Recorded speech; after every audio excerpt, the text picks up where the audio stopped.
Hey nerds, and I'm here with a very special interview and exclusive, even though I don't know what we're talking about yet.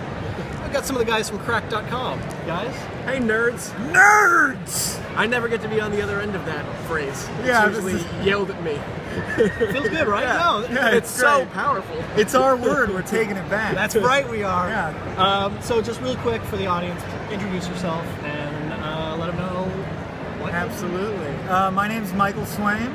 I forget, I'm Lone Wolf, I think is my official title at Crack now.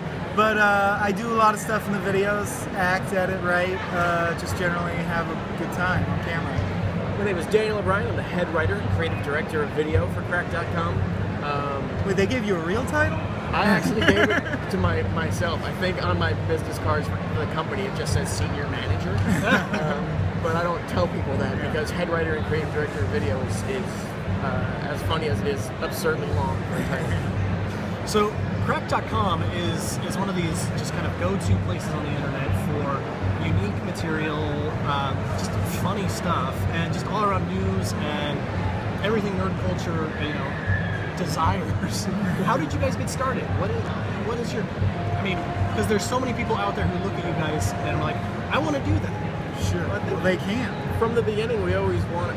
Because we didn't invent lists, obviously. We didn't invent the idea of incendiary titles to get people in. But if there's something that we did that we always wanted to do to distance ourselves from competitors was put just a little bit of extra time and effort into everything. We never wanted to do top 10 anything. We didn't want to just here's a list of things. We didn't want to be because anytime someone pitches an article, if it's something that could just exist on Wikipedia as oh yeah, here that's 5 movies about time travel. You're right. Here's that list.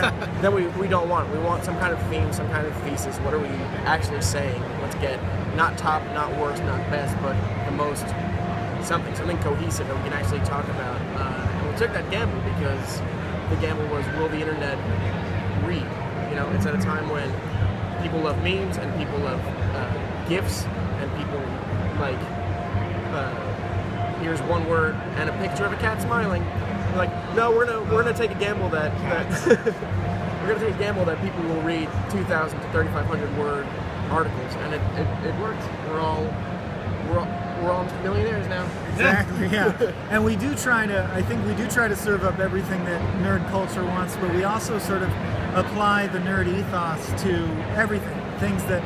We have all kinds of history articles and, anthropology articles. And so another big thing we try to do is sort of cast a very wide net out to the world and say, if you know a lot about something interesting and you can back it up and prove that it's true in some way, there's some cited source, we want you to tell that story to our readers. So people out there who have something to say can get hooked up with a writer who will just make them funny. And they can get to tell that, not everyone's a writer, but almost everyone knows more about one thing than all their friends, And I think that's really what it means to be a nerd, and those are the kind of people who are the lifeblood of Crack. I agree. I think being a nerd, a lot of people assume that's just comic books, things like that, but it's, you can be a nerd about anything. Oh yeah. History, movies, some of the biggest yes. nerds that I come across are sports nerds, which was surprising me. I always liked football and basketball, but I never got into baseball, and I never got into knowing stats of sports was never important to me. So I just assumed sports people were I'm sports, and I go and I do sports, and I sport. And then I talk to them, and it's the biggest nerds around when you get 2 people who really know baseball or football start talking about statistically, oh yeah, that was the year that this happened, he got the most RBIs, People who people who know as much about baseball stats as I do about comic books or presidents or whatever it is that I'm nerdy about. And I will say, as an avid Dungeons and Dragons the fact that fantasy football now has an app where it feels very much like, oh, I'm not playing football, I'm stocking my inventory. Yes. It's a lot more accessible to me, the player. Well, it feels like instead of dice, you just have the weekly game. Exactly. Let me roll the Dolphins. Let's see what happens. Right. Michael does not follow sports at all. Joined our fantasy football league this year. Doesn't watch football. Doesn't understand the players and is just crushing everything because he's so good at Dungeons and Dragons. And apparently that's what you need to do to The win power fantasy. of imagination. Nice. So, but one of the big things with Cracked is you have these videos, and calling them videos, I don't think doesn't do them justice because the production value on these, for a lot of them, is just really high. What pushed you in that direction? Because it's very different from the kind of more in-depth articles. Right. But I mean, it seems like you have the same passion for these videos as well. Well, we try to have a split, like or diversified portfolio, if you will. So there's a lot of video series like Today's Topics, or we call them Newsies, but no one else does, which are the videos where it's just a single person talking to you about whatever they want to that day. Or your After Hours, your Does Not Compute, your OPCDs, Obsessive Pop Culture Disorders. Things that sort of try to translate the article voice in a direct format. But the great thing about working at Cracked is Jack O'Brien, the editor-in-chief, is very nurturing of whatever you want to do. So just by virtue of the fact that there are a lot of people on staff who want to be career comedians and do written comedy, but also do film and TV shows, he's like, well, okay then, let's start working on that. So yeah, it's just been a great education. Abe Epperson and Adam Ganzer are in-house filmmakers. Just obliterated sketches until they could do sketches in their sleep, and then we were like, well, let's step the game up, let's do a show. I do think a lot of our video voice, the sketches and now the narrative series, are born, Michael might be too honest about this, but it's really born out of what he and Abe Epperson did with Those Aren't Muskets, which was an independent sketch troupe that Cracked swallowed whole. And whether they knew it or not, they were doing something that was different for sketch at the time. Because everybody was getting into sketch comedy then, and a whole lot of it was, the spirit of sketch comedy on the internet was get a camera, get your buddies, make a thing. Michael and Abe did that, but also took the idea of a director seriously. The idea of not just, the sketch isn't just put a camera here and watch two people be funny. It was, let's direct this, let's treat this like we're making a film, and it's going to matter. You can't even get away with just two buddies with a camera anymore, and you guys were sort of ahead of that curve. And then when we ate you, when we swallowed you whole, that just bled into what we did with the rest of the site, and it attracted other directors that we've been able to work with.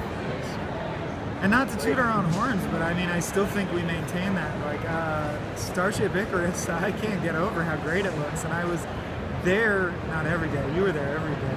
I was there when I was filming, and saw the whole process, and even I am like, this is an internet video? It's very good.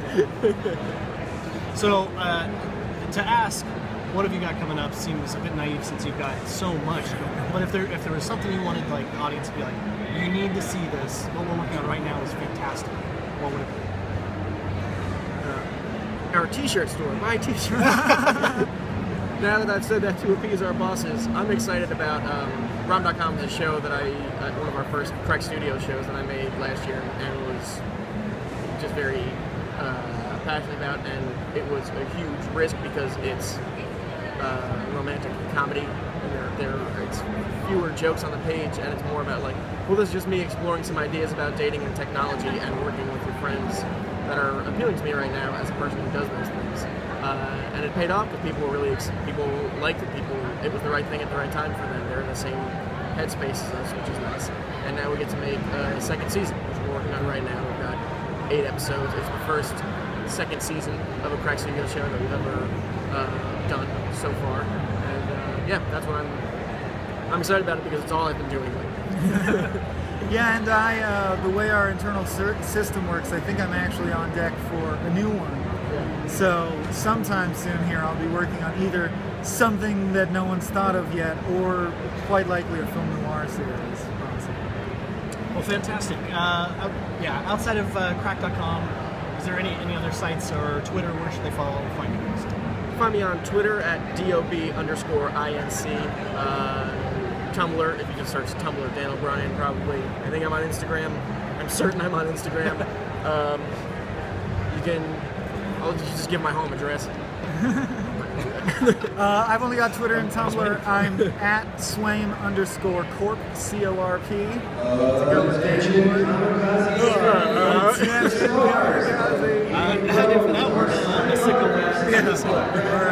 Nerds, thank you so much, and thanks to you guys. Crack.com, make sure to check it out. Bye, nerds.